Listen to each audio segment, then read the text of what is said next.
ನಮಸ್ತೆ ಸ್ನೇಹಿತರೆ, ಇವತ್ತು ನಾವು ಪ್ರಥಮ BA ಮತ್ತು BComನವರಿಗೆ ಇರುವಂತಹ ಭಾರತ ಸಂವಿಧಾನ, ಮಾನವ ಹಕ್ಕು ಮತ್ತು ಪರಿಸರ ಅಧ್ಯಯನದಲ್ಲಿ ಬ್ಲಾಕ್ 1ರಲ್ಲಿ ಬರುವಂತಹ ಮುಖ್ಯವಾದ ಪ್ರಶ್ನೆಗಳನ್ನು ಎಲ್ಲವನ್ನು ಕೂಡ ನೋಡ್ಕೊಂಡಿದ್ದೇವೆ. ಹಾಗೆ ಬ್ಲಾಕ್ 2ರಲ್ಲಿ ಬರುವಂತಹ ಮುಖ್ಯವಾದ ಪ್ರಶ್ನೆಗಳ ಪಾಯಿಂಟ್ಸ್ಗಳನ್ನು, ವಿವರಣೆಯನ್ನು ಕೂಡ ತಿಳ್ಕೊಂಡಿದ್ದೇವೆ. ಇವತ್ತು ನಾವು ಬ್ಲಾಕ್ 3ರಲ್ಲಿರುವಂತಹ ಮುಖ್ಯವಾದ ಪ್ರಶ್ನೆಗಳನ್ನು ನೋಡಿಕೊಳ್ಳುವ. ಹಾಗೆಯೇ ಸಾಧ್ಯ ಆದರೆ ಬ್ಲಾಕ್ 4ಅನ್ನು ಕೂಡ ಜೊತೆಯಾಗಿ ತಿಳಿತಾ ಹೋಗುವ. ಇದರಲ್ಲಿ ಬಂದಿರುವಂತಹ ಮುಖ್ಯವಾದ ಪ್ರಶ್ನೆಗಳು ಯಾವುದು ಅಂತ ನೋಡುವ. ನೀವು ಹಳೆಯ ಪ್ರಶ್ನೆ ಪತ್ರಿಕೆಯಲ್ಲಿ ನೋಡಿದರೆ ವಿಭಾಗ ಎಯಲ್ಲಿ ಸಂಪೂರ್ಣವಾಗಿ ಬ್ಲಾಕ್ 1 ಮತ್ತು ಬ್ಲಾಕ್ 2ರಿಂದ ಆಯ್ಕೆ ಮಾಡಿ ಪ್ರಶ್ನೆಗಳನ್ನು ಕೊಡ್ತಾರೆ. ಇನ್ನು ಬ್ಲಾಕ್ B ಯಾವಾಗಲೂ ಅದು ಮಾನವನ ಹಕ್ಕುಗಳಿಂದ ಕೊಡುವಂಥದ್ದು. ಬ್ಲಾಕ್ 3ರಿಂದ 3 ಪ್ರಶ್ನೆಗಳನ್ನು ಕೊಡ್ತಾರೆ. ಅದರಲ್ಲಿ ನಾವು 2 ಪ್ರಶ್ನೆಗೆ ಉತ್ತರವನ್ನು ಬರಿಬೇಕಾಗಿರುವಂಥದ್ದು. ಇನ್ನು ವಿಭಾಗ Cಯಲ್ಲಿ ಯಾವಾಗಲೂ ಅದು ಬ್ಲಾಕ್ 4ರಿಂದ ಬರುವಂಥದ್ದು. 3 ಪ್ರಶ್ನೆಗಳನ್ನು ಕೊಡ್ತಾರೆ, ಯಾವುದಾದ್ರೂ 2ಕ್ಕೆ ಉತ್ತರವನ್ನು ಬರಿಬೇಕಾಗಿರುವಂಥದ್ದು. ಇವಾಗ ನಾವು ಬ್ಲಾಕ್ 3ರಲ್ಲಿ ಬರುವಂತಹ ಮುಖ್ಯವಾದ ಪ್ರಶ್ನೆಗಳನ್ನು ನೋಡುವ. ಇಲ್ಲಿ ನೀವು ಹಳೆಯ ಪ್ರಶ್ನೆ ಪತ್ರಿಕೆಯಲ್ಲಿ ಬಂದಿರುವಂತಹ ಪ್ರಶ್ನೆಯನ್ನೊಮ್ಮೆ ನೋಡ್ಕೊಳ್ಳಿ. ಮಾನವ ಹಕ್ಕುಗಳ ಅರ್ಥ ಮತ್ತು ಮಹತ್ವವನ್ನು ಪರಿಶೀಲಿಸಿ, ಭಾರತದಲ್ಲಿ PUCRನ ಪಾತ್ರವನ್ನು ಚರ್ಚಿಸಿ, ಮೂಲಭೂತ ಹಕ್ಕು ಮತ್ತು ಮಾನವನ ಹಕ್ಕುಗಳ ನಡುವಿನ ಸಂಬಂಧವನ್ನು ವಿವರಿಸಿ ಅಂತ ಕೇಳಿದ್ದಾರೆ. ನಾವು ಮಾನವನ ಹಕ್ಕುಗಳಲ್ಲಿ ಬರುವಂತಹ ಮುಖ್ಯವಾದ ಪ್ರಶ್ನೆಗಳನ್ನು ನೋಡಿಕೊಳ್ಳುವ. ಈಗಾಗಲೇ ನಾನು ಗುರುತು ಹಾಕ್ಕೊಂಡಿರುವಂಥದ್ದು ಹಳೆಯ ಪ್ರಶ್ನೆ ಪತ್ರಿಕೆ 2022-21ರಲ್ಲಿರುವಂಥದ್ದು. ಅದರಲ್ಲಿ ಬಂದಿರುವಂತಹ ಪ್ರಶ್ನೆ ಕೂಡ ಮಾನವನ ಹಕ್ಕುಗಳ ಅರ್ಥ ಮತ್ತು ಪ್ರಾಮುಖ್ಯತೆ, ಲಿಂಗಭೇದದ ಕಾರಣಗಳು, ಹಾಗೆ ಮಾನವನ ಹಕ್ಕುಗಳು, ಅಲ್ಪಸಂಖ್ಯಾತರ ರಚನೆ ಕಾರ್ಯವನ್ನು 10 ಅಂಕಕ್ಕೆ ಕೇಳಿದ್ದಾರೆ. ಇದರಲ್ಲಿ ನಾವು ಒಂದೊಂದನ್ನೇ ನೋಡ್ತಾ ಹೋಗುವ. ಮೊದಲಿಗೆ ಪುಟ ಸಂಖ್ಯೆ 168ರಲ್ಲಿದೆ ಮಾನವನ ಹಕ್ಕುಗಳ ಅರ್ಥ ಮತ್ತು ಮಹತ್ವ. ಅವರು ಪಾಯಿಂಟ್ಸ್ ರೀತಿಯಲ್ಲಿ ಕೊಡಲಿಲ್ಲ, ನಾವು ಅದನ್ನು ಪಾಯಿಂಟ್ಸನ್ನು ಮಾಡಿಕೊಂಡು ಓದ್ಕೊಳ್ಬೇಕಾಗ್ತದೆ. ಈಗಾಗಲೇ ನಾನು ಇದರಲ್ಲಿ ಅನೇಕ ಪಾಯಿಂಟ್ಸ್ಗಳನ್ನು ಮಾಡಿಕೊಂಡಿದ್ದೇನೆ. ಮಾನವನ ಹಕ್ಕುಗಳ ಅರ್ಥ ಮತ್ತು ಮಹತ್ವಗಳನ್ನು ನೋಡ್ತಾ ಹೋಗುವ. ಮಾನವನ ಹಕ್ಕುಗಳ ಅರ್ಥವನ್ನು ಜಾಗತಿಕ ಚೌಕಟ್ಟಿನಲ್ಲಿ ತಿಳಿದುಕೊಳ್ಳುವುದು ಅವಶ್ಯಕ ಅಂತ ಹೇಳ್ತಾರೆ. ಮಾನವನ ಹಕ್ಕು ಅಂತ ಹೇಳಿರುವಂಥದ್ದು ಅದು ಆರ್ಥಿಕ ಬೆಳವಣಿಗೆ. ಆದರೆ ಜನರಿಗೆ ಆರ್ಥಿಕ ಬೆಳವಣಿಗೆ, ಬಹಳಷ್ಟು ಜನರಿಗೆ ಆರ್ಥಿಕ ಬೆಳವಣಿಗೆ, ಅದರಲ್ಲಿ ನಾವು ಹಕ್ಕುಗಳ ರಕ್ಷಣೆಯನ್ನು ಕಂಡುಕೊಂಡಿಲ್ಲ. ಏಕೆಂದರೆ ಬೆಳವಣಿಗೆಗೆ ಆರ್ಥಿಕವಾಗಿ ನ್ಯಾಯವನ್ನು ಎಲ್ಲರಿಗೂ ದೊರಕಿಸಿಕೊಡುವುದರಲ್ಲಿ ವಿಫಲವಾಗಿದೆ. ಈಗ ಮಾನವನ ಹಕ್ಕು ಅಂತ ಹೇಳುವಂಥದ್ದು ನಮಗೆ ಸಿಗುವಂತಹ ಒಂದು ಸೌಲಭ್ಯಗಳನ್ನು ನಾವು ಆ ಒಂದು ಅರ್ಥದಲ್ಲಿ ತಿಳ್ಕೊಳ್ಬೋದು. ಅಂದರೆ ಮಾನವನ ಹಕ್ಕುಗಳನ್ನು ಅರ್ಥೈಸುವಂತಹ ಒಂದು ಪ್ರಕ್ರಿಯೆ ಇದೆಯಲ್ಲ, ಅದು ಅಭಿವೃದ್ಧಿ ಹಾಗೂ ಮಾನವನ ಜನಾಂಗದ ಉಳಿವಿಕೆಗೆ ನ್ಯಾಯ ಮತ್ತು ಸಂರಕ್ಷಣೆ. ಮಾನವನ ಹಕ್ಕು ಅಂತ ಹೇಳಿದರೆ ಈಗ ನಾವೆಲ್ಲ ಮಾನವರೇ ಅಲ್ವಾ. ಮಾನವ ಹಕ್ಕು ಅಂದರೆ ನಮ್ಮ ಒಂದು ಹಕ್ಕುಗಳ ಸಂರಕ್ಷಣೆ ಮಾಡುವಂಥದ್ದು, ನಮ್ಮ ಒಂದು ಜನಾಂಗದ ಉಳಿವಿಕೆ ಮಾಡುವಂಥದ್ದು, ನಮಗೆ ಒಂದು ನ್ಯಾಯ ಸಿಗಬೇಕು, ನಮಗೆ ಒಂದು ರಕ್ಷಣೆ ಸಿಗಬೇಕು ಎನ್ನುವಂತಹ ಆ ಅಂಶದ ಆಧಾರದ ಮೇಲೆ ನಾವು ಮಾನವನ ಹಕ್ಕಿನ ಅರ್ಥವನ್ನು ಹೇಳುವಂಥದ್ದು. ಇಲ್ಲಿ ಅವರು ಪ್ರತ್ಯೇಕವಾಗಿ ಮಾನವನ ಹಕ್ಕು ಇದು ಅಂತ ಅರ್ಥವನ್ನು ಕೊಡಲಿಲ್ಲ.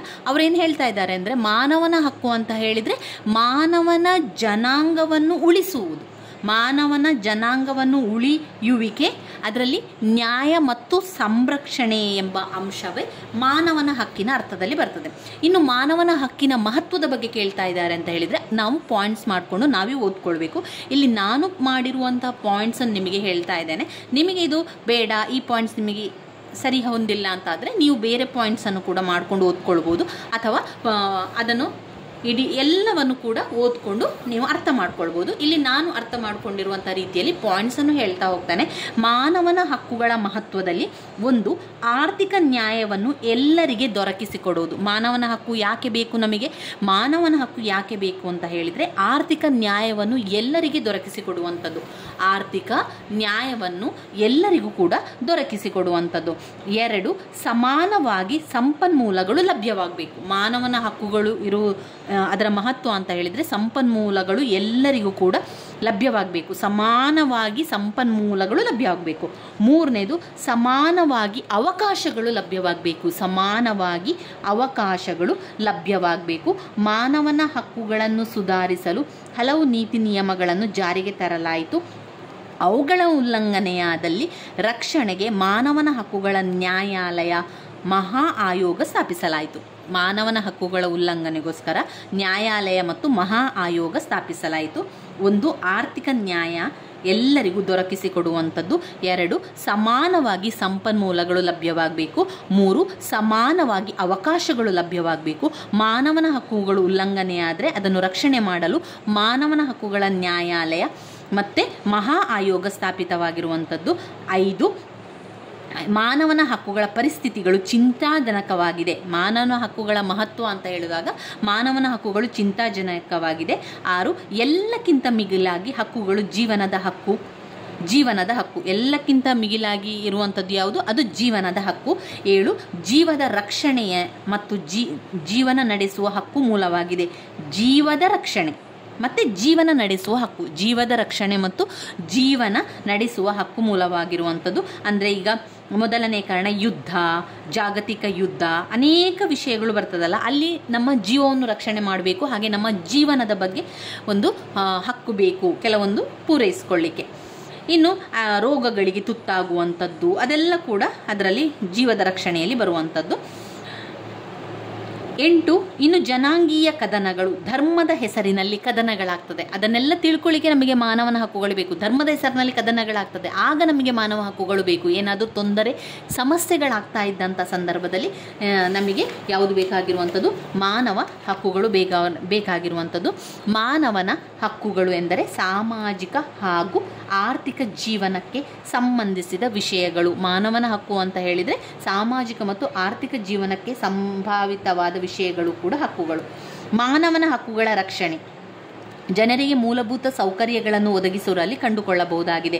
ಮಾನವ ಹಕ್ಕುಗಳ ರಕ್ಷಣೆ ಜನರಿಗೆ ಮೂಲಭೂತ ಸೌಕರ್ಯಗಳನ್ನು ಒದಗಿಸುವುದರಲ್ಲಿ ಕಂಡುಕೊಳ್ಳಬಹುದಾಗಿದೆ. ಇದು ಇಷ್ಟು ಮಾನವನ ಹಕ್ಕುಗಳ ಅರ್ಥ ಮತ್ತು ಮಹತ್ವಗಳಲ್ಲಿ ಬರ್ತದೆ. ನಾನು ಮತ್ತೊಮ್ಮೆ ಹೇಳ್ತಾ ಹೋಗ್ತೇನೆ, ಸರಿಯಾಗಿ ಅರ್ಥ ಮಾಡ್ಕೊಳ್ಳಿ. ಮಾನವನ ಹಕ್ಕು ಎನ್ನುವಂಥದ್ದು ಮಾನವನ ಜನಾಂಗದ ಉಳಿವಿಕೆ, ನ್ಯಾಯ ಹಾಗೂ ಸಂರಕ್ಷಣೆಗೆ ಇರುವಂಥದ್ದು ಮಾನವನ ಹಕ್ಕು. ಅಂದರೆ ಸಾಮಾಜಿಕ ಮತ್ತು ಆರ್ಥಿಕ ಜೀವನ ಇಲ್ಲಿ ಕೊಟ್ಟಿದ್ದಾರೆ ನೋಡಿ. ಮಾನವನ ಹಕ್ಕು ಅಂದರೆ ಸಾಮಾಜಿಕ ಮತ್ತು ಆರ್ಥಿಕ ಜೀವನದಲ್ಲಿ ಸಂಭವಿತವಾದ ವಿಷಯಗಳು ಮತ್ತು ಹಕ್ಕುಗಳು ಆಗಿರುವಂಥದ್ದು. ಮಹತ್ವವನ್ನು ಪಾಯಿಂಟ್ಸ್ ರೀತಿಯಲ್ಲಿ ಹೇಳ್ತಾ ಹೋಗ್ತಾನೆ. 1 ಆರ್ಥಿಕವಾಗಿ ನ್ಯಾಯವನ್ನು ಎಲ್ಲರಿಗೂ ದೊರಕಿಸಿಕೊಡುವುದು. ಆರ್ಥಿಕವಾಗಿ ನ್ಯಾಯವನ್ನು ಎಲ್ಲರಿಗೆ ದೊರಕಿಸಿಕೊಡುವುದರಲ್ಲಿ ವಿಫಲವಾಗಿದೆ. ಆದ್ದರಿಂದ ಮಾನವನ ಹಕ್ಕುಗಳು ಬೇಕು ನಮಗೆ.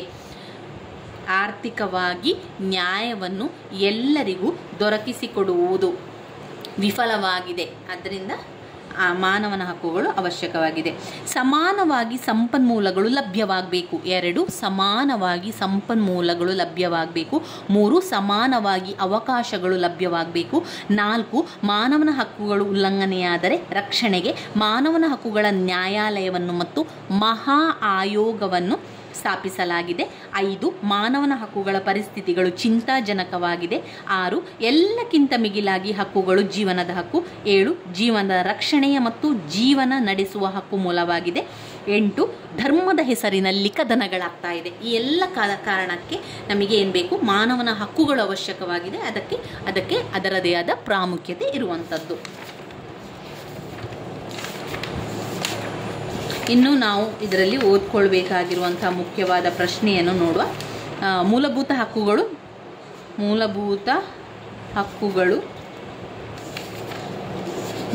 ಹಕ್ಕುಗಳನ್ನು ನೀವು ಮೊದಲೇ ಓದ್ಕೊಂಡಿದ್ದೀರಲ್ಲ. ನಮ್ಮ ಮೂಲಭೂತ ಹಕ್ಕುಗಳು ಸಮಾನತೆ ಹಕ್ಕು, ಸ್ವಾತಂತ್ರ್ಯದ ಹಕ್ಕು, ಧಾರ್ಮಿಕ ಹಕ್ಕು, ಶೈಕ್ಷಣಿಕ ಹಕ್ಕು, ಅದೆಲ್ಲ ಕೂಡ ನಮ್ಮ ಮೂಲಭೂತ ಮಾನವನ ಹಕ್ಕುಗಳಲ್ಲಿ ಬರುವಂಥದ್ದು.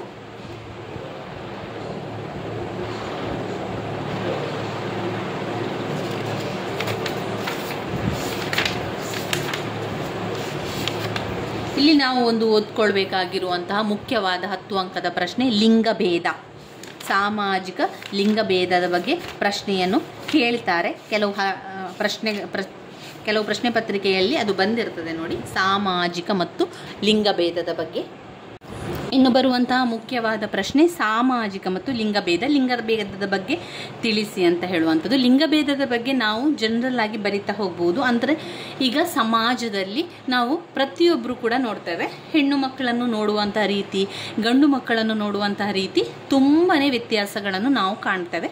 ಈಗ ನಮ್ಮ ಕುಟುಂಬ ಅಥವಾ ನಮ್ಮ ಮನೆಯಲ್ಲಿ ನಾವು ಯೋಚನೆ ಮಾಡಿದರೆ ಕೆಲವೊಂದು ವಿಚಾರಗಳಲ್ಲಿ ನೀವು ಲಿಂಗಭೇದವನ್ನು ಮಾಡುವಂಥದ್ದು ನೋಡ್ಬೋದು. ಲಿಂಗಭೇದ ಅಂತ ಹೇಳಿದರೆ ಅದು ಒಂದು ಮಾನವನ ಹಕ್ಕುಗಳ ಸಮಸ್ಯೆಯಾಗಿರುವಂಥದ್ದು. ಸ್ತ್ರೀಯನ್ನು ಹಕ್ಕುಗಳ ಅಡಿಯಲ್ಲಿ ರಕ್ಷಿಸಬೇಕಾದರೆ ಅವರಿಗೆ ಹಕ್ಕುಗಳ ಬಗ್ಗೆ ತಿಳಿ ಹೇಳುವಂಥದ್ದು, ಅವರಿಗೆ ರಕ್ಷಣೆ ಇದೆ ಎಂದು ಭರವಸೆಯನ್ನು ಕೂಡ ನೀಡಬೇಕು ಅಂತ ಹೇಳುವಂಥದ್ದು. ಇಲ್ಲಿ ಮಹಿಳೆಯ ಹಕ್ಕುಗಳ ಉಲ್ಲಂಘನೆಯನ್ನು ಮಾಡ್ತಾ ಈ ಲಿಂಗಭೇದವನ್ನು ಹೇಳುವಂಥದ್ದು. ಈಗ ಸ್ತ್ರೀ ಜಾತಿಗೆ ಚ್ಯುತಿ ಬರುವಂತಹ ಮಾತುಗಳು, ಸಮುದಾಯ ಹಾಗೂ ಕುಟುಂಬಕ್ಕೆ ಕೆಟ್ಟ ಹೆಸರು ತಂದಿರುವಳು ಹಾಗೂ ನಮ್ಮ ಕುಟುಂಬ ಹಾಗೂ ಸಂಸ್ಕೃತಿಗೆ ಕಪ್ಪು ಬರೆ ಎರೆದವಳು ಅಂತ ಈ ರೀತಿಯಾಗಿ ಎಲ್ಲ ಹೇಳುವಂಥದ್ದು ತುಂಬ ಕಡೆ, ತುಂಬ ಮನೆಗಳಲ್ಲಿ, ತುಂಬ ಕುಟುಂಬಗಳಲ್ಲಿ, ಸಮುದಾಯಗಳಲ್ಲಿ ನಾವು ಕಾಣುತ್ತೇವೆ. ಈಗ ಇಲ್ಲಿ ಅವರು ಏನು ಉದಾಹರಣೆಯನ್ನು ಕೊಡ್ತಾ ಇದ್ದಾರೆ ಅಂತ ಹೇಳಿದರೆ, ನಾನೊಮ್ಮೆ ಅವ್ರು ಹೇಳಿರುವಂಥದ್ದು ನಿಮಗೆ ತಿಳಿಸ್ತಾ ಹೋಗ್ತೇನೆ, ಆಗ ನಿಮಗೆ ಅರ್ಥ ಆಗ್ತದೆ. ನಂತರ ನೀವು ಲಿಂಗಭೇದದ ಬಗ್ಗೆ ನಿಮಗೆ ಏನೆಲ್ಲ ವಿಚಾರಗಳು ಗೊತ್ತಿದೆ ಅಥವಾ ನೀವು ಕಣ್ಣಾರೆ ನೋಡಿರುವಂಥದ್ದು, ಕಿವಿಯಾರೆ ಕೇಳಿರುವಂಥದ್ದು, ಹಾಗೆ ನಿಮ್ಮ ಕುಟುಂಬದಲ್ಲಿ ನೀವು ಅನುಭವಿಸಿರುವಂಥದ್ದು ಯಾವುದೇ ವಿಚಾರ ಇರ್ಬೋದು, ಅಂದರೆ ಅದನ್ನು ನಾವು ಜನರಲ್ ಆಗಿ ಲಿಂಗಭೇದಕ್ಕೆ ಬರಿತಾ ಹೋಗುವಂಥದ್ದು. ಇಲ್ಲಿ ಒಂದು ಅತ್ಯಾಚಾರಕ್ಕೆ ಒಳಗಾದಂತಹ ಮಹಿಳೆ ಅತ್ಯಾಚಾರಕ್ಕೆ ಮಹಿಳೆ ತನ್ನ ಜೀವನದಲ್ಲಿ ಅವಮಾನವನ್ನು ಅನುಭವಿಸ್ತಾಳೆ, ಮಾನಸಿಕವಾಗಿ ಅನುಭವಿಸ್ತಾಳೆ, ಹಾಗೆ ಸಾಮಾಜಿಕ ನೋವುಗಳನ್ನು ಕೂಡ ಅನುಭವಿಸ್ತಾ ಇರ್ತಾಳೆ. ಆದರೆ ಅವಳು ಎಲ್ಲಿಯೇ ಹೋಗಲಿ ಅವಳಿಗೆ ಯಾವ ರೀತಿಯ ಮಾತುಗಳು ಬರ್ತದೆ ಅಂತ ಹೇಳಿದರೆ, ಸ್ತ್ರೀ ಜಾತಿಗೆ ಚ್ಯುತಿ ತಂದಿದ್ದಾಳೆ, ಸ್ತ್ರೀ ಜಾತಿಗೆ ಅವಮಾನ, ಸಮುದಾಯಕ್ಕೆ ಅವಮಾನ, ಕುಟುಂಬಕ್ಕೆ ಕೆಟ್ಟ ಹೆಸರು ತಂದಿದ್ದಾಳೆ. ಈ ರೀತಿಯಾಗಿ ಅವಳ ಮೇಲೆ ತಪ್ಪನ್ನು ಹೊರಿಸುವಂಥದ್ದು. ಯಾರೋ ಮಾಡಿದಂತಹ ತಪ್ಪಿಗೆ ಅಥವಾ ಗಂಡು ಮಕ್ಕಳು ಮಾಡಿದಂಥ ತಪ್ಪಿಗೆ ಸ್ತ್ರೀಯಾಗಿ ಅವಳಿಗೆ ಶಿಕ್ಷೆಯನ್ನು ಕೊಡುವಂಥದ್ದು, ಇದು ಲಿಂಗಭೇದವನ್ನು ಮಾಡುವಂಥದ್ದು. ಯಾವುದೇ ಒಂದು ಕೆಲಸದ ಬಗ್ಗೆ ಇದು ನಿನ್ನಿಂದ ಮಾಡಲಿಕ್ಕೆ ಸಾಧ್ಯ ಇಲ್ಲ, ಇದು ಗಂಡು ಮಕ್ಕಳಿಗಿರುವಂತಹ ಕೆಲಸ ಅಂತ ಹೇಳುವಂಥದ್ದು, ಅದು ಲಿಂಗಭೇದವನ್ನು ಮಾಡುವಂಥದ್ದು. ಈಗ ಯಾವುದಾದ್ರೂ ಒಂದು ಕಷ್ಟದ ಕೆಲಸಗಳಿರ್ಬೋದು, ಅದನ್ನು ನಾವು ಒಂದು ಕೆಲವೊಮ್ಮೆ ಏನು ಹೇಳ್ತೇವೆ, ಇದನ್ನು ಹೆಣ್ಣು ಮಕ್ಕಳಿಗೆ ಮಾಡಲಿಕ್ಕೆ ಸಾಧ್ಯ ಇಲ್ಲ, ಇದನ್ನು ಗಂಡು ಮಕ್ಕಳು ಮಾತ್ರ ಮಾಡಬೇಕು, ಅಥವಾ ನೀನು ಮಾಡಬೇಡ, ಅವನು ಮಾಡಲಿ, ಅವನು ಮಾಡೋದು ಬೇಡ, ನೀನು ಮಾಡು ಅಂತ ಹೇಳುವಂಥದ್ದು ಇದೆಯಲ್ಲ, ಅದು ಲಿಂಗಭೇದವನ್ನು ಮಾಡುವಂಥದ್ದು. ಯಾವುದೇ ಕೆಲಸ ಆಗಲಿ ಯಾರಿಗೂ ಕೂಡ ಮಾಡಲಿಕ್ಕೆ ಆಗ್ತದೆ ಅನ್ನುವಂಥದ್ದು ಇದೆಯಲ್ಲ, ಅದು ಲಿಂಗಭೇದ ಅಲ್ಲ. ಯಾವಾಗ ಅವನು ಬೇಡ ನೀನು ಬೇಡ ಅವನು ಅಂತ ಮಾಡ್ತೇವಲ್ಲ ನಾವು, ಅದು ಲಿಂಗಭೇದ ಅಂತ ಇಲ್ಲಿ ನಾವು ಹೇಳ್ತಾ ಇರುವಂಥದ್ದು.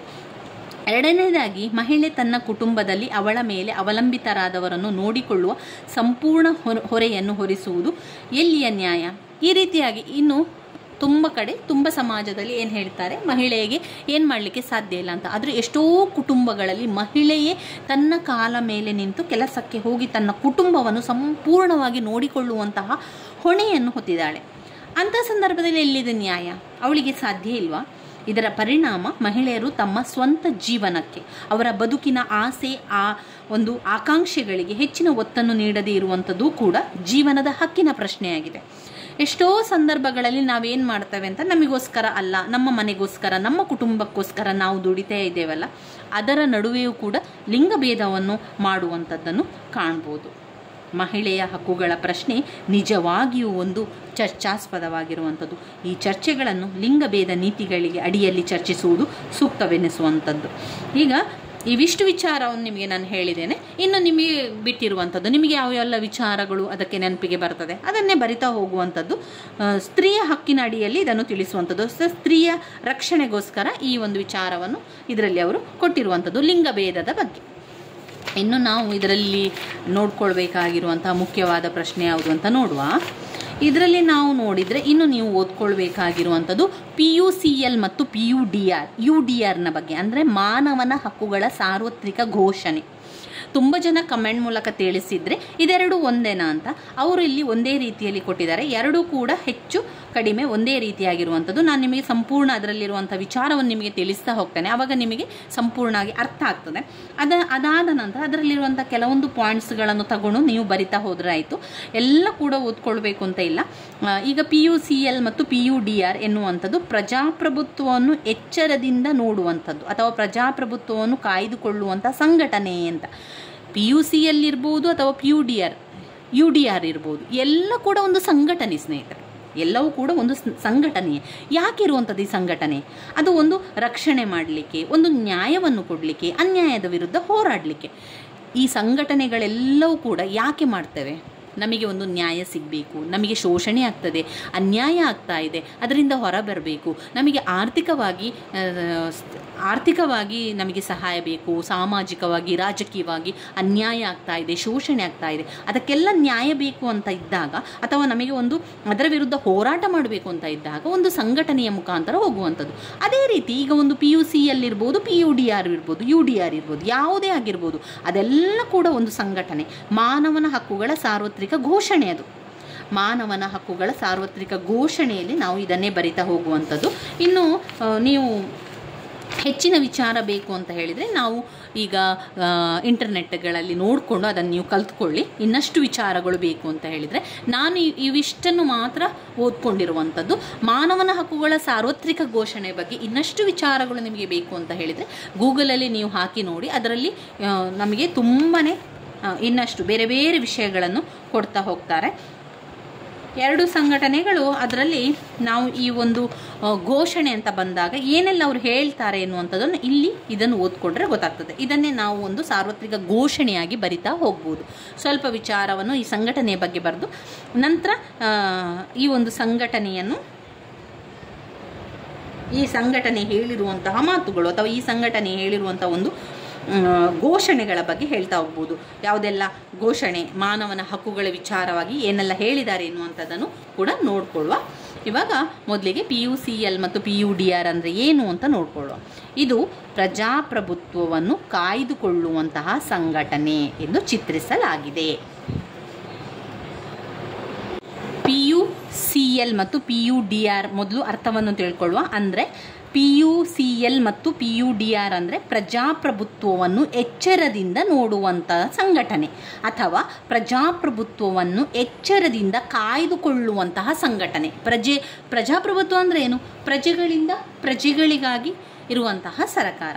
ಈ ಪ್ರಜಾಪ್ರಭುತ್ವವನ್ನು ಎಚ್ಚರದಿಂದ ನೋಡಿಕೊಳ್ಳುವಂಥದ್ದೇ ಈ ಸಂಘಟನೆಯ ಕೆಲಸ. ಎಚ್ಚರದಿಂದ ನೋಡಿಕೊಳ್ಳುವಂಥದ್ದು ಅಂದರೆ ಏನು? ಸಾಮಾನ್ಯ ನಾಗರಿಕರ ಸ್ವಾತಂತ್ರ್ಯಕ್ಕೆ ಧಕ್ಕೆ ಬರುವಂತಹ ವಿಚಾರದಲ್ಲಿ ವ್ಯಕ್ತಿಗತವಾದ ಹಕ್ಕು, ಗುಂಪಿನ ಹಕ್ಕು ಇವುಗಳಿಗೆ ಧಕ್ಕೆ ಬಂದಾಗ PUCL ಮತ್ತು PUDR ಎನ್ನುವಂತಹ ಸಂಘಟನೆ ಹೋಗಿ ಅಲ್ಲಿ ರಕ್ಷಣೆಯನ್ನು ಕೊಡ್ತದೆ, ಅಲ್ಲಿ ಅನ್ಯಾಯದ ವಿರುದ್ಧ ಹೋರಾಟವನ್ನು ಮಾಡ್ತದೆ. ಯಾರಿಗಾದರೂ ತೊಂದರೆ ಆಗ್ತಾ ಇದೆ ಅಂತ ಹೇಳಿದರೆ ಅವರ ಪರವಾಗಿ ನಿಲ್ತದೆ ಎನ್ನುವಂಥದ್ದು ಇಲ್ಲಿ ಈ ಸಂಘಟನೆಯ ಕೆಲಸ. ಪ್ರಜಾಪ್ರಭುತ್ವವನ್ನು ಎಚ್ಚರದಿಂದ ಕಾಯ್ದುಕೊಳ್ಳುವಂಥದ್ದು. ವ್ಯಕ್ತಿಗತ ಹಕ್ಕಿರ್ಬೋದು ಅಥವಾ ಗುಂಪಿನ ಹಕ್ಕಿರ್ಬೋದು. ಒಟ್ಟಿನಲ್ಲಿ ಅವರ ಹಕ್ಕುಗಳು, ಅವರ ತೊಂದರೆಗಳು, ಅವರ ಒಂದು ಸಮಸ್ಯೆಗಳನ್ನು ಬಗೆಹರಿಸುವಂಥದ್ದು ಇದೆಯಲ್ಲ, ಅವರ ಪರವಾಗಿ ನಿಲ್ಲುವಂಥದ್ದು ಅದು PUCL ಮತ್ತು PUDR ಸಂಘಟನೆಯ ಕೆಲಸ ಆಗಿರುವಂಥದ್ದು. ಇಲ್ಲಿ ಪ್ರಜಾಪ್ರಭುತ್ವದ ನಾಗರಿಕರ ಹಕ್ಕಿಗೆ ಬಂದಿರುವಂತಹ ಧಕ್ಕೆಯನ್ನು ಸರಿಪಡಿಸಿಕೊಳ್ಳಬಹುದೆಂದು ತಿಳಿದುಕೊಂಡು ನಂತರ ಅವಶ್ಯಕತೆ ಬಿದ್ದರೆ ದೊಡ್ಡ ಪ್ರಮಾಣದ ಹೋರಾಟಕ್ಕೆ ಹೋಗುವಂಥದ್ದು. ಈಗ PUCL ಮತ್ತು PUDR ಒಂದು ಸಂಘಟನೆ. ಈಗ ನಿಮ್ಗೆ ಅರ್ಥ ಆಯ್ತಲ್ಲ, ಅದೊಂದು ಸಂಘಟನೆ. ಆ ಸಂಘಟನೆ ಏನು ಕೆಲಸ ಮಾಡ್ತದೆ ಅಂತ ಹೇಳಿದರೆ, ನಾಗರಿಕರಿಗೆ ಅಂದರೆ ನಮಗೆಲ್ಲ ಏನಾದರೂ ತೊಂದರೆ ಆಗ್ತಾ ಇದೆ, ವ್ಯಕ್ತಿಗತ ಹಕ್ಕಿಗೆ ತೊಂದರೆ ಆಗ್ತಾ ಇದೆ, ಗುಂಪಿನ ಹಕ್ಕಿಗೆ ತೊಂದರೆ ಆಗ್ತಾ ಇದೆ ಅಂತ ಹೇಳಿದರೆ ಅದರ ಪರವಾಗಿ ನಿಲ್ತದೆ. ನಮಗೆ ಈಗ ಸ್ತ್ರೀಯರಿಗೆ ಶೋಷಣೆ ಆಗ್ತಾ ಇದೆ, ಸ್ತ್ರೀಯರಿಗೆ ಅನ್ಯಾಯ ಆಗ್ತಾ ಇದೆ, ಮಕ್ಕಳ ಶೋಷಣೆ ಆಗ್ತಾ ಇದೆ, ಮಕ್ಕಳಿಗೆ ಅನ್ಯಾಯ ಆಗ್ತಾ ಇದೆ, ಅನ್ಯಾಯದ ವಿರುದ್ಧ ಹೋರಾಟವನ್ನು ಮಾಡಲಿಕ್ಕೆ ಸಂಘಟನೆ ರೆಡಿಯಾಗಿ ನಿಲ್ತದೆ. ಸಂಘಟನೆ ನಮಗೆ ಸಹಾಯ ಮಾಡ್ತದೆ. ಮೊದಲಿಗೆ ಏನು ಮಾಡ್ತದೆ, ಅದು ಪುಟ್ಟದಾಗಿ ಸಣ್ಣದಾಗಿ ಹೋರಾಟವನ್ನು ಮಾಡ್ತಾ ಇರ್ತದೆ. ಒಂದು ವೇಳೆ ಆ ಒಂದು ಅನ್ಯಾಯ ತೀವ್ರ ಥರದಲ್ಲಿ ದೊಡ್ಡ ಪ್ರಮಾಣದಲ್ಲಿ ಆಯಿತು ಅಂತ ಹೇಳಿದಾಗ ಅದು ದೊಡ್ಡ ಪ್ರಮಾಣದ ಹೋರಾಟವನ್ನು ಕೂಡ ಮಾಡ್ತದೆ. ಎಲ್ಲ ಸಮಸ್ಯೆಗೆ ಪರಿಹಾರವನ್ನು ಅದು ಕಂಡುಕೊಳ್ಳುವಂಥದ್ದು. ಅಂದರೆ ಯಾವುದೇ ಸಮಸ್ಯೆಗಳಿಗೆ ಹೋರಾಟ ಮಾಡುವುದರ ಮೂಲಕ ಅದು ನ್ಯಾಯವನ್ನು ದೊರಕಿಸಿಕೊಡ್ತದೆ. ಇದು ಸ್ತ್ರೀಯರ, ಮಕ್ಕಳ, ಅಲ್ಪಸಂಖ್ಯಾತರ, ಕೈದಿಗಳ ಇವರ ಹಕ್ಕುಗಳ ಸ್ವಾತಂತ್ರ್ಯಕ್ಕಾಗಿ ಹೋರಾಟವನ್ನು ಮಾಡ್ತದೆ. ಜಾತಿ ಧರ್ಮದ ಹೆಸರಿನಲ್ಲಿ ಆಗುವ ಅನ್ಯಾಯಗಳ ವಿರುದ್ಧ ಹೋರಾಟವನ್ನು ಮಾಡ್ತದೆ. ದೊಡ್ಡ ಸಮಸ್ಯೆಗಳಾದ ಪತ್ರಿಕಾ ಸ್ವಾತಂತ್ರ್ಯ, ಸಂವಹನ ಮಾಧ್ಯಮಗಳ ಸ್ವಾತಂತ್ರ್ಯ, ನ್ಯಾಯಾಂಗದ ಸ್ವಾತಂತ್ರ್ಯ ಇವುಗಳಿಗೆಲ್ಲ ಅದು ಹೋರಾಟದಲ್ಲಿ ಅದನ್ನು ತೊಡಗಿಸಿಕೊಳ್ಳುತ್ತಾರೆ ಎನ್ನುವಂಥದ್ದು. ಇದು ಮಾನವನ ಹಕ್ಕು ಮತ್ತು ನಾಗರಿಕ ಸ್ವಾತಂತ್ರ್ಯ ನಡುವೆ ಹೆಚ್ಚಿನ ವ್ಯತ್ಯಾಸವನ್ನು ಗುರುತಿಸುವುದಿಲ್ಲ. ಈಗ ಮಾನವನ ಹಕ್ಕುಗಳು ಇರಬಹುದು ಅಥವಾ ನಾಗರಿಕ ಹಕ್ಕು. ನಾಗರಿಕರು ಅಂದರೆ ಮಾನವರೇ, ಮಾನವರು ಕೂಡ ನಾಗರಿಕರು. ಎರಡೂ ಒಂದು ಸಮಸ್ಯೆಗಳನ್ನು ಇದು ನೋಡಿಕೊಳ್ಳುವಂಥದ್ದು, ರಕ್ಷಣೆ ಮಾಡುವಂಥದ್ದು ಈ ಸಂಘಟನೆಯ ಕಾರ್ಯ ಆಗಿರುವಂಥದ್ದು.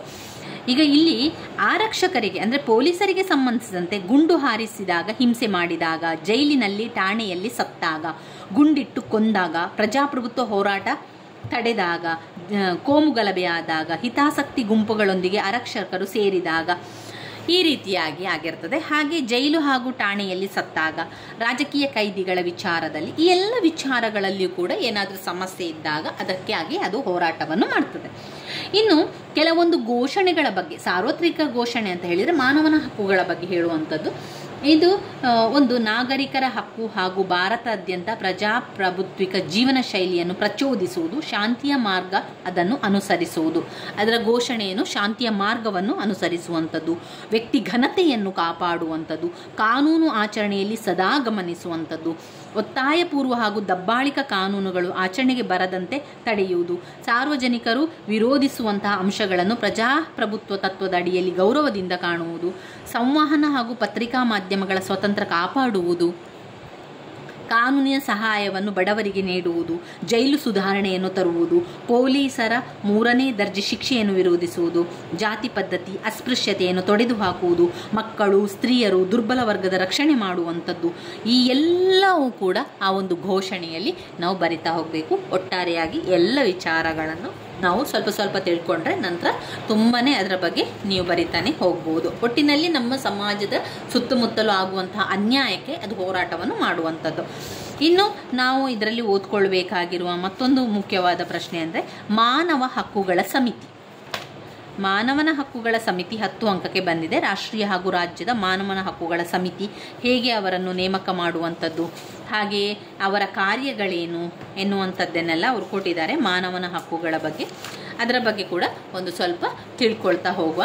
ಅದಾದ ನಂತರ ನಾವು ಈ ಒಂದು ಬ್ಲಾಕ್ 3ರಲ್ಲಿ ಬರುವಂಥ ಎಲ್ಲ ವಿಚಾರಗಳು ನಾವು ಕಲಿತ ಹಾಗೆ ಆಗ್ತದೆ. ನಂತರ ನಾವು ಇದರ ಜೊತೆಗೆ ಇದೇ ಒಂದು ವಿಡಿಯೋದಲ್ಲಿ ಬ್ಲಾಕ್ 4ರಲ್ಲಿ ಬರುವಂತಹ ಮುಖ್ಯವಾದ ಪ್ರಶ್ನೆಗಳ ವಿವರಣೆಯನ್ನು ಕೂಡ ತಿಳ್ಕೊಳ್ಳುವ. ಮಾನವನ ಹಕ್ಕುಗಳ ಸಮಿತಿ. ಮಾನವ ಹಕ್ಕುಗಳ ಸಮಿತಿ 1993ರಲ್ಲಿ ರಾಷ್ಟ್ರೀಯ ಮಾನವ ಹಕ್ಕು 1993ರಲ್ಲಿ ರಾಷ್ಟ್ರೀಯ ಮಾನವ ಹಕ್ಕು ಸಮಿತಿ ಸ್ಥಾಪಿಸಲ್ಪಟ್ಟಿದ್ದು,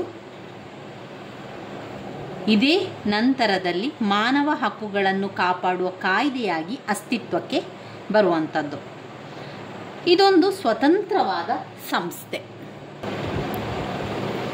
ಮಾನವ ಹಕ್ಕುಗಳ ಸಮಿತಿ ಸ್ವತಂತ್ರವಾದ ಸಂಸ್ಥೆ.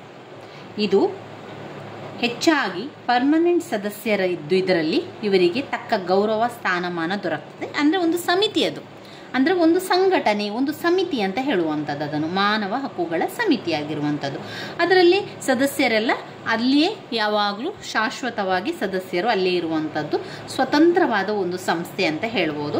ಇದರ ರಚನೆ ಮತ್ತು ಕಾಯ್ದೆಯ ಪ್ರಕಾರ ಈ ಸಂಸ್ಥೆಯಲ್ಲಿ ಸುಪ್ರೀಂ ಕೋರ್ಟ್ನ ನ್ಯಾಯಾಧೀಶರು ಅಧ್ಯಕ್ಷರಾಗಿರ್ತಾರೆ. ಈ ಮಾನವ ಹಕ್ಕುಗಳ ಸಮಿತಿಯಲ್ಲಿ ಸುಪ್ರೀಂ ಕೋರ್ಟಿನ ನ್ಯಾಯಾಧೀಶರು ಅಧ್ಯಕ್ಷರಾಗಿರ್ತಾರೆ. ಯಾವಾಗ? ನಿವೃತ್ತಿಯನ್ನು ಹೊಂದಿದ ನಂತರ ಸುಪ್ರೀಂ ಕೋರ್ಟ್ನ ನ್ಯಾಯಾಧೀಶರಾಗಿ ಕಾರ್ಯನಿರ್ವಹಿಸಿದವರು ಸದಸ್ಯರಾಗಿರ್ತಾರೆ. ಇಬ್ಬರು ಮಾನವ ಹಕ್ಕಿನ ಪ್ರಾಯೋಗಿಕ ಅನುಭವವನ್ನು ಹೊಂದಿರುವವರು, ಇಬ್ಬರು 2 ಸ್ಥಾನಕ್ಕೆ ಸದಸ್ಯ ಸ್ಥಾನಕ್ಕೆ ಆಯ್ಕೆಯಾಗ್ತಾರೆ. ಇದಲ್ಲದೆ ಈಗಾಗಲೇ ಬೇರೆ ಅಧಿಕಾರದಲ್ಲಿರುವವರು ಸಹ ಅವರ ಸ್ಥಾನದ ಫಲವಾಗಿ ಇದರ ಸದಸ್ಯತ್ವ ಹೊಂದಿರುತ್ತಾರೆ. ಅವರುಗಳೆಂದರೆ ಅಧ್ಯಕ್ಷರು, ಅಲ್ಪಸಂಖ್ಯಾತರ ಸಮಿತಿ, ಪರಿಶಿಷ್ಟ ಜಾತಿ ಪರಿಶಿಷ್ಟ ಪಂಗಡ ರಾಷ್ಟ್ರೀಯ ಮಂಡಳಿಯ ಅಧ್ಯಕ್ಷರು, ರಾಷ್ಟ್ರೀಯ ಸ್ತ್ರೀ ಸಮಿತಿ ಅಥವಾ ಮಂಡಳಿಯ ಅಧ್ಯಕ್ಷರು ಇದರ ಸದಸ್ಯರಾಗಿರ್ತಾರೆ. ಇದರ ಪ್ರಧಾನ ಕಚೇರಿ ಇರುವಂಥದ್ದು ಡೆಲ್ಲಿಯಲ್ಲಿರುವಂಥದ್ದು. ಕಚೇರಿ ಸ್ಥಾಪಿಸಲು ಕೇಂದ್ರ ಸರ್ಕಾರದ ಪರವಾನಗಿ ಬೇಕು. ನೋಡಿ, ಈ ಮಾನವ ಹಕ್ಕು ಸಮಿತಿ ಅಂತ ಬಂದಾಗ ನೀವೇನು ಬರೀಬೇಕು? ಆರಂಭದಲ್ಲಿ 1993ರಲ್ಲಿ ಮಾನವ ಹಕ್ಕುಗಳ ಸಮಿತಿ ಸ್ಥಾಪನೆ ಮಾಡಿದರು. ಈ ಮಾನವನ ಹಕ್ಕುಗಳ ಸಮಿತಿಯನ್ನು ಇದು ಮಾನವನ ಹಕ್ಕುಗಳನ್ನು ಕಾಪಾಡುವ ಕಾಯ್ದೆಯಾಗಿ ಅಸ್ತಿತ್ವಕ್ಕೆ ಬಂತು. ಈ ಒಂದು ಮಾನವ ಹಕ್ಕುಗಳ ಸಮಿತಿ ಸ್ವತಂತ್ರವಾದ ಒಂದು ಸಂಸ್ಥೆ.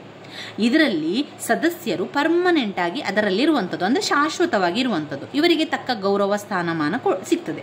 ಇನ್ನು ಮಾನವ ಹಕ್ಕು ಸಮಿತಿಯಲ್ಲಿ ಯಾರ್ಯಾರಿದ್ದಾರೆ? ಅಧ್ಯಕ್ಷರು ಯಾರು? ಸದಸ್ಯರು ಯಾರು ಅಂತ ಬಂದಾಗ ಮಾನವ ಹಕ್ಕು ಸಮಿತಿಯಲ್ಲಿ ನಿವೃತ್ತಿಯನ್ನು ಹೊಂದಿದಂತಹ ಸುಪ್ರೀಂ ಕೋರ್ಟಿನ ನ್ಯಾಯಾಧೀಶರಿರ್ತಾರಲ್ವಾ, ಅವರು ಅಧ್ಯಕ್ಷರಾಗಿರ್ತಾರೆ. ಹಾಗೆಯೇ ಸುಪ್ರೀಂ ಕೋರ್ಟ್ನ ನ್ಯಾಯಾಧೀಶರಾಗಿ ಕಾರ್ಯವನ್ನು ನಿರ್ವಹಿಸಿದವರು ಇದ್ದಾರಲ್ವ, ಅವರು ಸದಸ್ಯರಾಗಿರ್ತಾರೆ. ಇಬ್ಬರೂ ಮಾನವ ಹಕ್ಕಿನ ಪ್ರಾಯೋಗಿಕ ಅನುಭವವನ್ನು ಹೊಂದಿರುವವರು. ಇಬ್ಬರು ಕೂಡ ಇದರ ಪ್ರಾಯೋಗಿಕವಾಗಿ ಅನುಭವವನ್ನು ಹೊಂದಿದ್ದವರು. ಇನ್ನು ಇದರ ಸದಸ್ಯತ್ವ ಅಂತ ಬಂದಾಗ ಅಧ್ಯಕ್ಷರು ಅಲ್ಪಸಂಖ್ಯಾತ ಸಮಿತಿ ಅಥವಾ ಮಂಡಳಿ, ಅಧ್ಯಕ್ಷರು ಅಲ್ಪಸಂಖ್ಯಾತರು ಸಮಿತಿ ಅಥವಾ ಮಂಡಳಿ, ಪರಿಶಿಷ್ಟ ಜಾತಿ ಪರಿಶಿಷ್ಟ ಪಂಗಡದ ರಾಷ್ಟ್ರೀಯ ಮಂಡಳಿಯ ಅಧ್ಯಕ್ಷರು, ರಾಷ್ಟ್ರೀಯ ಸ್ತ್ರೀ ಸಮಿತಿ ಮಂಡಳಿಯ ಅಧ್ಯಕ್ಷರ ಸದಸ್ಯರೆಲ್ಲ ಇರ್ತಾರಲ್ಲ, ಅವರು ಮಾನವ ಹಕ್ಕು ಸಮಿತಿಯ ಸದಸ್ಯತ್ವವನ್ನು ಹೊಂದಿರ್ತಾರೆ. ಇದರ ಪ್ರಮುಖ ಕಚೇರಿ ಎಲ್ಲಿರ್ತದೆ ಅಂತ ಹೇಳಿದರೆ ಅದು ಡೆಲ್ಲಿಯಲ್ಲಿ ಅದರ ಪ್ರಮುಖ ಕಚೇರಿ ಇರ್ತದೆ. ಈ ಒಂದು ಮಾನವ ಹಕ್ಕು ಸಮಿತಿಯನ್ನು ಆರಂಭ ಮಾಡಬೇಕು ಅಂತ ಹೇಳಿದರೆ ಸರ್ಕಾರದಿಂದ ನಾವು ಒಂದು ಪರವಾನಗಿಯನ್ನು ಸಹ ಪಡೆಯಬೇಕಾಗ್ತದೆ. ಇನ್ನು ಈ ಸಮಿತಿಯಲ್ಲಿ ಅಧ್ಯಕ್ಷರು, ಪ್ರಧಾನಮಂತ್ರಿಗಳು, ಸದಸ್ಯರು, ಸ್ಪೀಕರ್, ಸದಸ್ಯರನ್ನು ಮಾನವ ಸಂಪನ್ಮೂಲ ಮಂತ್ರಿ ಸ್ಥಾನ ವಹಿಸಿದವರು ಇವರು ಆಯ್ಕೆಯನ್ನು ಮಾಡುವಂಥದ್ದು. ಈ ಒಂದು ಮಾನವ ಹಕ್ಕು ಸಮಿತಿಗಳ ನಿರ್ದೇಶನದ ಮೇಲೆ ಆಯ್ಕೆಯನ್ನು ಮಾಡಿಕೊಳ್ತಾರೆ. ಯಾರ ಅಧ್ಯಕ್ಷತೆಯಲ್ಲಿ? ಆಯ್ಕೆ ಆಗುವಂತಹ ಎಲ್ಲ ಒಂದು ಸದಸ್ಯರನ್ನು ಪ್ರಧಾನಮಂತ್ರಿ, ಅಧ್ಯಕ್ಷರನ್ನು ನೇಮಕ ಮಾಡುವಂಥದ್ದು ಪ್ರಧಾನಮಂತ್ರಿ, ಸದಸ್ಯರನ್ನು ನೇಮಕ ಮಾಡುವಂಥದ್ದು ಸ್ಪೀಕರ್, ಇನ್ನು ಉಳಿದ ಸದಸ್ಯರುಗಳನ್ನು ಮಾನವ ಸಂಪನ್ಮೂಲ ಮಂತ್ರಿ ಸ್ಥಾನ ವಹಿಸಿದವರು ಮಾಡ್ತಾರೆ. ಇನ್ನು ಇಬ್ಬರು ಸದಸ್ಯರು, ಎರಡೂ ಮನೆಯವರು ರಾಜ್ಯಗಳ ಸಮಿತಿಯ ಡೆಪ್ಯೂಟಿ ಅಧ್ಯಕ್ಷ ಸದಸ್ಯರು ಆದರೆ ಈ ಆಯೋಗಕ್ಕೆ ಯಾವ ರಾಜ್ಯದ ಯಾವುದೇ ಉಚ್ಚ ನ್ಯಾಯಾಲಯದ ನ್ಯಾಯಾಧೀಶರನ್ನು ಆಯ್ಕೆ ಮಾಡುವಾಗ ಹಾಲಿ ಉಚ್ಚ ನ್ಯಾಯಾಲಯದ ನ್ಯಾಯಾಧೀಶರಾಗಿ ಕಾರ್ಯನಿರ್ವಹಿಸುತ್ತಿರುವ ನ್ಯಾಯಾಧೀಶರೊಂದಿಗೆ ಚರ್ಚಿಸದೆ ಯಾರನ್ನು ಈ ಸಮಿತಿಗೆ ಆಯ್ಕೆ ಮಾಡುವುದಿಲ್ಲ. ಅಂದರೆ ಚರ್ಚೆಯನ್ನು ಮಾಡದೆ ಸದಸ್ಯತ್ವವನ್ನು ಆಯ್ಕೆ ಮಾಡುವುದಿಲ್ಲ ಅಂತ ಹೇಳುವಂಥದ್ದು. ಇನ್ನಷ್ಟು ವಿಚಾರಗಳು ಬೇಕು ಅಂತ ಹೇಳಿದರೆ ಈ ಒಂದು ಮಾನವ ಹಕ್ಕುಗಳ ಸಮಿತಿ 5 ವರ್ಷಗಳು, ಇದರಲ್ಲಿರುವಂತಹ ಅಧ್ಯಕ್ಷರು ಹಾಗೂ ಸದಸ್ಯರು 5 ವರ್ಷಗಳು ಅದರಲ್ಲಿ ಇರುವಂಥದ್ದು. ಅಂದರೆ 70 ವರ್ಷ ಕಾಣುವವರೆಗೆ ಇದರಿಂದ ನಿರ್ಗಮಿಸಿದ ಯಾರೇ ಆಗಲಿ ಕೇಂದ್ರ ಹಾಗೂ ರಾಜ್ಯದ ಯಾವುದೇ ಸ್ಥಾನಮಾನಗಳನ್ನು ಪಡೆದುಕೊಳ್ಳಲು ಅನರ್ಹರಾಗ್ತಾರೆ. ಇನ್ನು ಉಳಿದ ಕಾರ್ಯವನ್ನು ಮಾಡಲಿಕ್ಕೆ ಅನರ್ಹರಾಗ್ತಾರೆ ಅಂತ ಹೇಳುವಂಥದ್ದು. ಇನ್ನು ಮಾನವ ಹಕ್ಕುಗಳ ಮಂಡಳಿ ಯಾವ ಕಾರ್ಯಗಳನ್ನು ಮಾಡ್ತದೆ, ಏನೆಲ್ಲ ನಿರ್ವಹಿಸ್ತದೆ ಎನ್ನುವಂಥದ್ದು, ಯಾವಾಗ ಅದು ಕಾರ್ಯವನ್ನು ಮಾಡಲಿಕ್ಕೆ ಆರಂಭ ಮಾಡ್ತದೆ ಅಂತ ಹೇಳಿದರೆ, ಒಂದು, ಮಾನವನ ಹಕ್ಕುಗಳು ಉಲ್ಲಂಘನೆಯಾದಾಗ, ಮಾನವನ ಹಕ್ಕುಗಳು ಉಲ್ಲಂಘನೆಯಾದಾಗ, ಮಾನವನ ಹಕ್ಕುಗಳನ್ನು ಕಡೆಗಣಿಸಿದಾಗ, ಮಾನವನ ಹಕ್ಕಿಗೆ ಸಂಬಂಧಿಸಿದಂತೆ ಯಾವುದೇ ಕೇಸ್ಗಳು ಬಂದಾಗ ಬಗೆಹರಿಸಲು ಪ್ರಯತ್ನಿಸುವಂಥದ್ದು, ಯಾವುದೇ ಜೈಲಿಗೆ ರಾಜ್ಯದಲ್ಲಿನ ನಿಯಂತ್ರಣದಲ್ಲಿರುವ ಸಂಸ್ಥೆಗಳಿಗೆ ರಾಜ್ಯದ ಪರವಾನಗಿಯೊಂದಿಗೆ ಭೇಟಿ ನೀಡುವುದು, ಮಾನವನ ಹಕ್ಕು ಉಲ್ಲಂಘನೆಯಾಗದಂತೆ ಸಂವಿಧಾನ ಬಾಹಿರ ಚಟುವಟಿಕೆ, ಭಯೋತ್ಪಾದನೆ, ಇತರೆ ಚಟುವಟಿಕೆಗಳಿಂದ ತಡೆಯುವುದು, ಇಂತಹ ಉಲ್ಲಂಘನೆಯಾದಾಗ ತಡೆಯಾಗಿ ಕಾನೂನು ಬಳಕೆ ಮಾಡುವುದು, ಅಂತಾರಾಷ್ಟ್ರೀಯ ಒಡಂಬಡಿಕೆಗಳನ್ನು ಆಚರಣೆಗೆ ತರುವಲ್ಲಿ ಸಹಾಯವೆಸಗುವುದು, ಸಂಶೋಧನಾ ಕಾರ್ಯವನ್ನು ಕೈಗೊಳ್ಳುವುದು, ಸಂಶೋಧನಾ ಕಾರ್ಯಗಳು ಕೈಗೊಳ್ಳುವಂಥದ್ದು, ಜ್ಞಾನ ನೀಡುವುದು, ಮಾನವ ಹಕ್ಕುಗಳ ಬಗ್ಗೆ ಪ್ರಜ್ಞೆ ನೀಡುವುದು, ಜ್ಞಾನ ನೀಡುವುದು,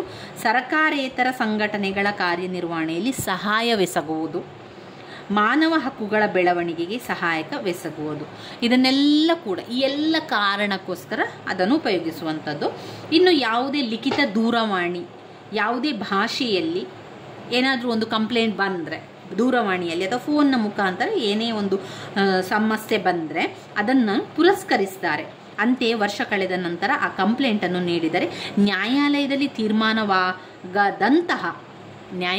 ತೀರ್ಮಾನವಾಗದಂತಹ ಇನ್ನೂ ಅನೇಕ ವಿಚಾರಗಳಿದೆಯಲ್ಲ, ಹೆಸರು ವಿಳಾಸವಿಲ್ಲದ ಸುಳ್ಳು ಪತ್ರ, ಕಂಪ್ಲೇಂಟ್, ಕೇವಲ ಕಾರಣವಿಲ್ಲದೆ ನೀಡಿರುವ ದೂರು, ಅದನ್ನೆಲ್ಲ ಯಾವುದನ್ನು ಕೂಡ ತೆಗೆದುಕೊಳ್ಳುವುದಿಲ್ಲ. ಫೇಕ್ ಇರುವಂಥದ್ದು ಅಥವಾ ಯಾವುದೇ ಸುಳ್ಳು ಇರುವಂಥ ಕಂಪ್ಲೇಂಟನ್ನೆಲ್ಲ ಅದು ತೆಗೆದುಕೊಳ್ಳುವುದಿಲ್ಲ ಮಾನವನ ಹಕ್ಕು ಸಮಿತಿ. ಒಟ್ಟಿನಲ್ಲಿ ಇದು ಮಾನವನ ಹಕ್ಕಿನ ಸಮಿತಿ ಯಾಕೆ ಇರುವಂಥದ್ದು? ಮಾನವನ ಹಕ್ಕು ಉಲ್ಲಂಘನೆಯಾದಾಗ, ಮಾನವನ ಹಕ್ಕಿನ ತೊಂದರೆ ಉಂಟಾದಾಗ ಜನರಿಗೆ ಸಹಾಯ ಮಾಡಲಿಕ್ಕೋಸ್ಕರ ಪರಿಹಾರವನ್ನು ಒದಗಿಸುವುದಕ್ಕೋಸ್ಕರ ಈ ಮಾನವ ಹಕ್ಕುಗಳ ಸಮಿತಿ ಇರುವಂಥದ್ದು. ಇವಿಷ್ಟು ಬ್ಲಾಕ್ 3ರಲ್ಲಿ ಬರುವಂತಹ ವಿಚಾರಗಳಾಗಿದೆ. ಇನ್ನು ಉಳಿದಿರುವಂತಹ ವಿಚಾರಗಳು ಬ್ಲಾಕ್ 4ರಲ್ಲಿ ಬರುವಂಥದ್ದು. ಅದನ್ನು ನೀವು ಈಗಾಗಲೇ ನೋಡಿದಿರಿ ಪ್ರಶ್ನೆ ಪತ್ರಿಕೆಯಲ್ಲಿ. ವಿಭಾಗ ಎಯಲ್ಲಿ ಬ್ಲಾಕ್ 1 ಮತ್ತು ಬ್ಲಾಕ್ 2ರಿಂದ ವಿಭಾಗ ಎಯಲ್ಲಿರುವ ಪ್ರಶ್ನೆಗಳು ಬರುವಂಥದ್ದು. ಒಟ್ಟು 4 ಪ್ರಶ್ನೆಗೆ ಉತ್ತರವನ್ನು ಬರೀಲಿಕ್ಕಿದೆ. ವಿಭಾಗ ಬಿಯಲ್ಲಿ ನಾವೀಗ ಓದ್ಕೊಂಡಿದ್ದೇವೆ ಮಾನವ ಹಕ್ಕುಗಳು. ಮಾನವನ ಹಕ್ಕುಗಳಿಂದ 3 ಪ್ರಶ್ನೆಗಳನ್ನು ಕೇಳ್ತಾರೆ. ನಾವು 2 ಪ್ರಶ್ನೆಗೆ ಉತ್ತರವನ್ನು ಬರೀಬೇಕಾಗ್ತದೆ. ಇದರಲ್ಲಿ ನಾವು ಓದ್ಕೊಂಡಿರುವಂಥದ್ದು ಇನ್ನು ವಿಭಾಗ ಸಿ ಅಂತ ಬಂದಾಗ ಪರಿಸರ ಅಧ್ಯಯನ ಬರ್ತದೆ. ಅದನ್ನು ನಾವು ಮುಂದಿನ ವಿಡಿಯೋದಲ್ಲಿ ತಿಳಿತಾ ಹೋಗುವ. ಇದರ ಪಾಯಿಂಟ್ಸ್ಗಳು ನೋಡ್ತಾ ಹೋಗುವ. ಬ್ಲಾಕ್ 3ರಲ್ಲಿ ನಾವು ಕಲ್ತಿರುವಂತಹ ಪ್ರಶ್ನೆಗಳು: ಮಾನವ ಹಕ್ಕುಗಳ ಸಮಿತಿ, 1 ಅಲ್ಪಸಂಖ್ಯಾತರ ಸಮಿತಿ ಅಥವಾ ಮಾನವ ಹಕ್ಕುಗಳ ಸಮಿತಿ, 2 PUCL ಮತ್ತು PUDR ಮಾನವ ಹಕ್ಕುಗಳ ಸಾರ್ವತ್ರಿಕ ಘೋಷಣೆ. ಮಾನವ ಹಕ್ಕುಗಳ ಸಾರ್ವತ್ರಿಕ ಘೋಷಣೆಯನ್ನು ಓದ್ಕೊಂಡೆವು. ಇನ್ನಿದರಲ್ಲಿ ಓದ್ಕೊಂಡಿರುವಂಥದ್ದು ನಾವು ಲಿಂಗಭೇದ, ಸಾಮಾಜಿಕ ಲಿಂಗಭೇದ ಬಗ್ಗೆ ಓದ್ಕೊಂಡಿದ್ದೇವೆ, ತಿಳ್ಕೊಂಡಿದ್ದೇವೆ. ಇನ್ನು ಇದರಲ್ಲಿ ನಾವು ಓದ್ಕೊಂಡಿರುವಂಥದ್ದು ಮಾನವ ಹಕ್ಕುಗಳ ಮಹತ್ವದ ಬಗ್ಗೆ ನಾವು ತಿಳ್ಕೊಂಡಿದ್ದೇವೆ. ಅಂದರೆ ಪ್ರಾಮುಖ್ಯತೆ, ಮಹತ್ವ, ಮಾನವ ಹಕ್ಕುಗಳ ಅರ್ಥ ಮತ್ತು ಪ್ರಾಮುಖ್ಯತೆಯನ್ನು ಕೂಡ ತಿಳ್ಕೊಂಡಿದ್ದೇವೆ. ಇವಿಷ್ಟನ್ನು ನೀವು ಓದ್ಕೊಳ್ಳಿ. ಇದು ಬ್ಲಾಕ್ 3ರಲ್ಲಿ ಬರುವಂತಹ ಪ್ರಶ್ನೆಗಳಾಗಿದೆ. ಬ್ಲಾಕ್ 3ರಲ್ಲಿ ಬರುವಂತಹ ಇವಿಷ್ಟು ಪ್ರಶ್ನೆಗಳು ಪದೇ ಪದೇ ರಿಪೀಟ್ ಆಗಿರುವಂತಹ ಪ್ರಶ್ನೆಗಳು ಸ್ನೇಹಿತರೆ. ಸ್ಕಿಪ್ ಮಾಡಬೇಡಿ. ಸಾಧ್ಯ ಆದಷ್ಟು ಪಾಯಿಂಟ್ ಸಮೇತ ಓದ್ಕೊಳ್ಳಿ ಅಥವಾ ಅರ್ಥ ಮಾಡ್ಕೊಳ್ಳಿ. ನಂತರ ಅದನ್ನು ನಮಗೆ ವಿವರಿಸ್ತಾ ಹೋಗ್ಲಿಕ್ಕೆ ಆಗ್ತದೆ. ಯಾಕಂದರೆ ಮಾನವ ಹಕ್ಕು ಅಂತ ಹೇಳಿದರೆ ಇಲ್ಲಿ ಮಾನವರು ಅಂದರೆ ಯಾರು? ನಾವು. ನಮಗಿರುವಂತಹ ತೊಂದರೆಗಳು ಇರ್ಬೋದು, ನಮಗಿರುವಂತಹ ಸಮಸ್ಯೆಗಳ ಬಗ್ಗೆ ಇಲ್ಲಿ ಮಾತನಾಡ್ತಾ ಇರುವಂಥದ್ದು. ಆದ್ದರಿಂದ ನಾವು ಅದಕ್ಕೆ ನಮಗೆ ಯಾವ ರೀತಿ ವಿವರಣೆ ಬರೀಲಿಕ್ಕೆ ಸಾಧ್ಯ ಅದೇ ರೀತಿಯಾಗಿ ವಿವರಣೆಯನ್ನು ಮಾಡ್ತಾ ಹೋಗಿ ಸ್ನೇಹಿತರೆ. ನನ್ನ ವೀಡಿಯೋಸ್ ಎಲ್ಲ ನಿಮಗೆ ಇಷ್ಟ ಆಗಿದ್ದರೆ ಲೈಕ್ ಕೊಡಿ, ಶೇರ್ ಮಾಡಿ, ಹಾಗೆ ಸಬ್ಸ್ಕ್ರೈಬ್ ಮಾಡಲಿಕ್ಕೆ ಮರಿಬೇಡಿ. ಧನ್ಯವಾದಗಳು. ಮುಂದಿನ ವಿಡಿಯೋದಲ್ಲಿ ನಾವು ವಿಭಾಗ ಸಿಗೆ ಬರುವಂತಹ ಪರಿಸರ ಅಧ್ಯಯನ ಬಗ್ಗೆ ತಿಳ್ಕೊಳ್ಳುವ. ಇದರಲ್ಲಿ ಬರುವಂತಹ ಮುಖ್ಯವಾದ ಪ್ರಶ್ನೆಗಳು ಒಂದು 4 ಪ್ರಶ್ನೆಗಳು, ವೆರಿ ವೆರಿ ಇಂಪಾರ್ಟೆಂಟ್ ಆಗಿರುವಂತಹ ಪ್ರಶ್ನೆಗಳು ಇದರಲ್ಲಿದೆ. ಅದನ್ನು ಓದ್ಕೊಳ್ಳೇಬೇಕು, ಸ್ಕಿಪ್ ಮಾಡಬೇಡಿ. ಪದೇ ಪದೇ ಕೇಳುವಂತಹ ಪ್ರಶ್ನೆಗಳನ್ನೇ ಓದ್ಕೊಳ್ಳುವ ಸ್ನೇಹಿತರೆ. ಧನ್ಯವಾದಗಳು.